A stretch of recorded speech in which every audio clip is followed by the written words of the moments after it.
Chapter 5, sum number 12. Govind and Gopal are partners in the firm, sharing profit in the ratio 5:4. Is the old ratio. They admit Rakim as the partners. Govind surrendered 2/9 of his shares favor of Rakim. Gopal surrendered 1/9 of his share of favor of Rakim. Calculate the new profit sharing ratio and sacrificing ratio. எப்படி calculate பண்றதுன்றதை பார்க்கலாம். Sum number 12. Calculating the sacrificing ratio and new profit sharing ratio. Old ratio 5:4.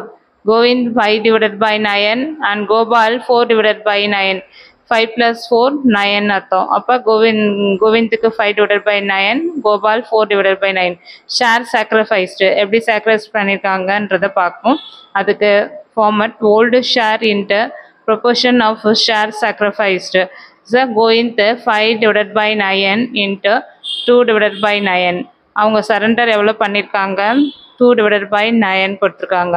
அப்போ 5 2s are 10, 9 9s are 81. This is 9 9s are 81. The next one is Gopal 4 divided by 9 into 1 divided by 9 equal to 1 4s are 4, 9 9s are 81. அப்போ sacrificing ratio of Govind and Gopal 10 divided by 81 and 4 divided by 81. இது ரெண்டுமே common 81 இருக்கிறதுனால அவங்க ratio 10:4. This is sacrificing ratio 10:4. Next share of new share of Govind, old share minus share sacrificed.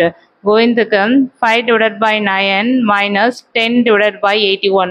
So 9 81க்கு find out the LCM. 9 81 find out பண்ணா 9 9s are 81. அப்போ LCM is 581.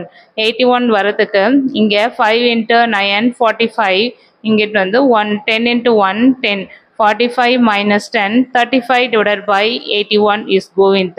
கோபாலுக்கு 4 divided by 9 minus 4 divided by 81. இப்போ இதை find out பண்ணோம்னா LCM find out பண்ணால் 81 வருது. இந்த 81 4 into 9 36. இங்கே 4 1s are 4. 36 minus 4 32 divided by 81. So new share of new partners. Sum of shares sacrificed by Govind and Gopal is Rakim equal to 10 divided by 81 plus 4 divided by 81 equal to 81 is common one. 10 plus 4 14 divided by 81. New profit sharing ratio of Govind, Gopal and Rakim 35 divided by 81, 32 divided by 81, 14 divided by 81. இப்போ 81 is common இருக்கனால ratio is 35:32:41. 14. இந்த some இதோட முடியுது. Thank you.